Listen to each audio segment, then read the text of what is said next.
Hello, boys and girls. Hi, I'm back. We're going to be reading The Secret Weapon, and it's illustrated by John FAIRBRIDGE.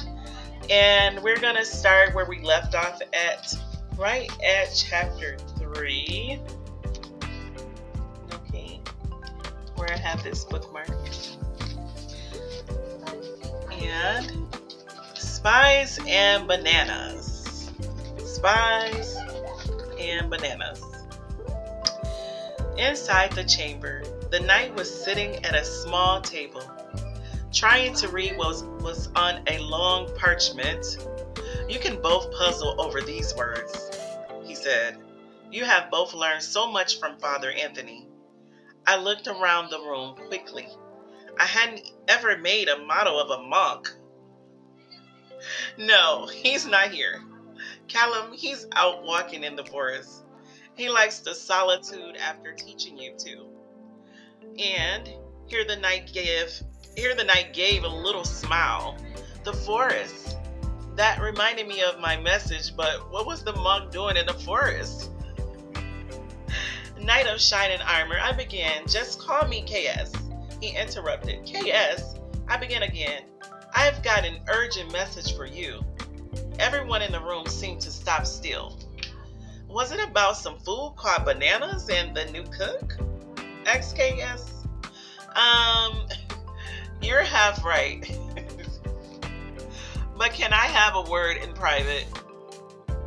I whispered the last two words, and KS' eyebrows shot up. He waved his hand. "These are all my trustworthy servants. My dear wife and, of course, my daughter Madeline, whom you know very well." And KS gave me another one of his big smiles.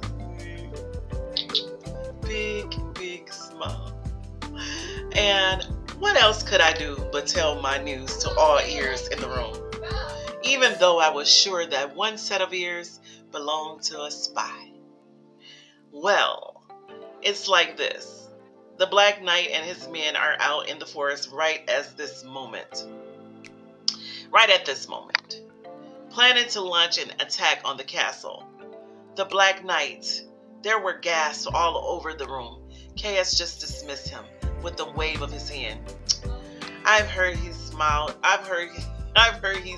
away at another castle, but enough of him.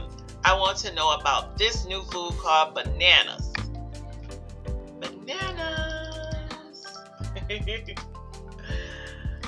It sounds delicious. Bananas.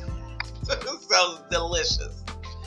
I couldn't believe it. Here they were in great danger. Come to think of it, Gran and I were in great danger, and all KS could think of was food.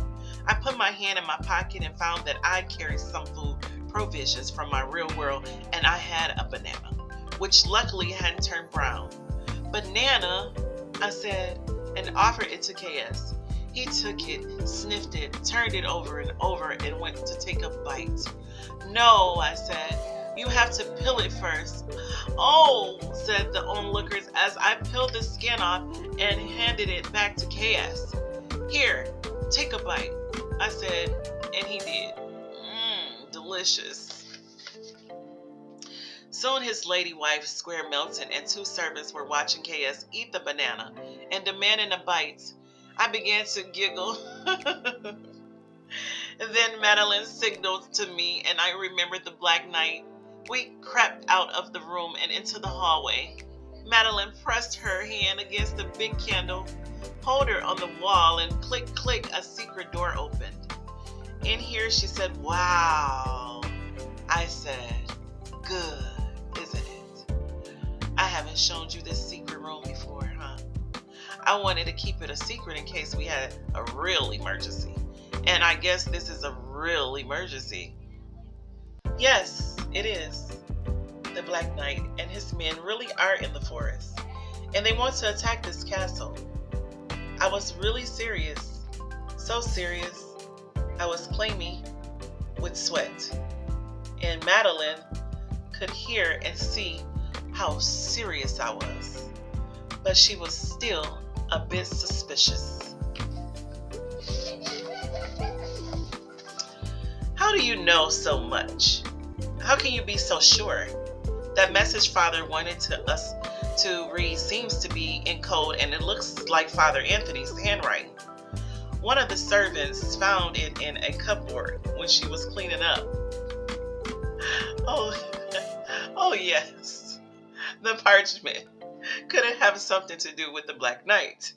Well, I know, because I began. How could I tell her that I made the castle and the Black Knight as well? Then I had another inspired thought, because the new cook saw them as she crossed through the forest to come to the castle today. Really? How do you know this cook isn't a spy, too? Because she's my grandmother, I blurted out. Well, that stumped Madeline, and she believed me. What can we do? Father doesn't want to believe us. In Square Melton, I don't trust him. Why don't we visit the kitchen and have a chat to my grandmother? I've got an idea. And we quickly left the secret room, let the door close behind us, and headed down the hallway. Hey, you two, below Square Melton. He was at the doorway of the knight's chamber. KS wants you to read the parchment. How long had he been watching us from the shadows? Madeline and I looked at each other. I knew we were both thinking the same thoughts about Square Melton, but we turned around and went back to KS. And that was the end of chapter 4. Let me see if we had a picture there. And when they turned around and went back to KS, and this was the ending of chapter 3, the last page. And they're having a discussion about the grandmother being in the kitchen and the bananas and who's being the spy. And he says, not my grandmother being a spy. And so that was the end of chapter 3. So we will return on chapter 4 in our next reading. Thank you, girls and boys. Have a good day. Bye-bye.